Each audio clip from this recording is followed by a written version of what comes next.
M4 TV filɛbagaw a bɛɛ ni ɲankuma n'an ka video ka d'aw ye a bɛ taa abonné an ka chaîne na k'a digi an ka cloche notification ka wala n'an video kuraw kɛ a bɛ kɛ mɔgɔ fɔlɔ ye k'o sɔrɔ yani an ka don an ka bi video kɔnɔna la an b'an ka sanfɛ foli ta k'o di an kanubagaw ma diɲɛ fan 14 bɛɛ lajɛlen na bi an bɛ don an ka video kɔnɔna la ni an ka syndicat ka ɲɛmaaba n'o UNTM ye ale y'a yira a ka communiqué dɔ la sɛbɛnfura dɔ la min na a b'a fɔ ko baarabila wale dɔ ko bɛna ta tɛnɛndon mai kalo tile 17 o baarabila in o bɛ kɛ tile 4 kɔnɔna la sabu ka d'a kan a yira k'a fɔ ko ani gouvernement de transition ko bɛnkan wale dɔ tun bɛ ni ɲɔgɔn min kɛra le 5 février 2021 ko o bɛnkan wale ninnu ko olu ma se ka sira sɔrɔ ko donc ko n'u ka laɲiniw ma se ka waleya k'u bɛ baarabila wale dɔ kɛ min bɛ kɛ 96 heures kɔnɔna la o bɛ bɛn tile 4 ma an b'a ye k'a fɔ ko nin ye ko ye komi n'a bɛna gɛrɛntɛ don an ka jamana kɔnɔna la sabu ka d'a kan Mali n'a fɔra an bɛ ka élection préparer k'a fɔ ko baarabila walew bɛna don ka tuguni ko Mali cakɛda fanba bɛɛ bɛna taa o baarabila wale la o ye ko ye komi n'a bɛ jamana sigi a sen tabara kɔnɔna la an b'a fɔ ko an ka jamana ɲɛmaaw an ka président de la transition Bandaw ale n'a ka premier ministre Mokhtar Wane ani an ka vice président Assimi Goïta k'u ka fɛɛrɛ kɛ u ni an ka UNTM ka se ka bɛnkan sɔrɔ wasa jamanadenw ka lafiya sabu ka d'a kan maliyɛn olu tɔɔrɔ la tile fila in na an ye video dɔ ye bɔlɔlɔ sanfɛ min na an bɛ Isa Kawujim a b'a yira k'a fɔ a ka kumaw kɔnɔna la ko an ka président Bandaw ko bɛ miliyɔn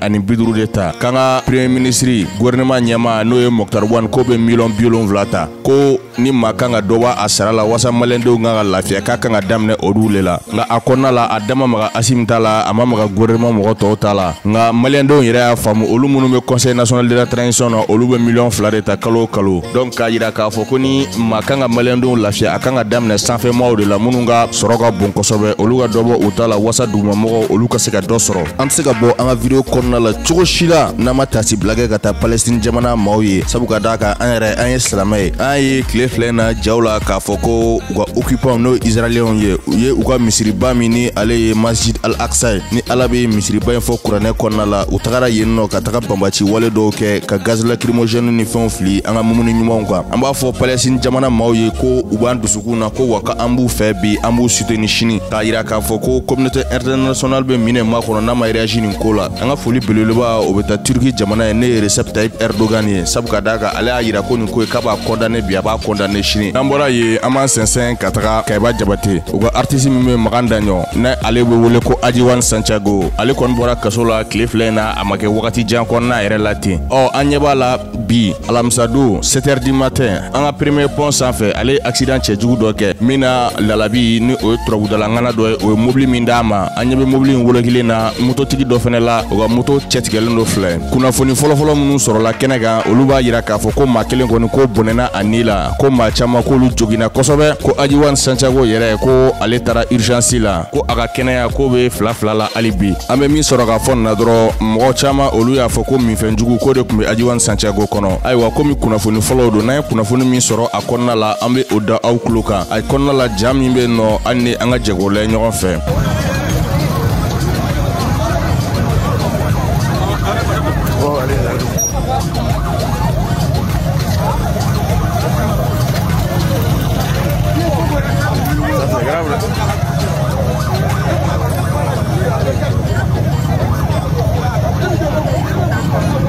Gloire b'a kɔnɔ quoi. Tu vois non? Mais gloire filɛ nin ye.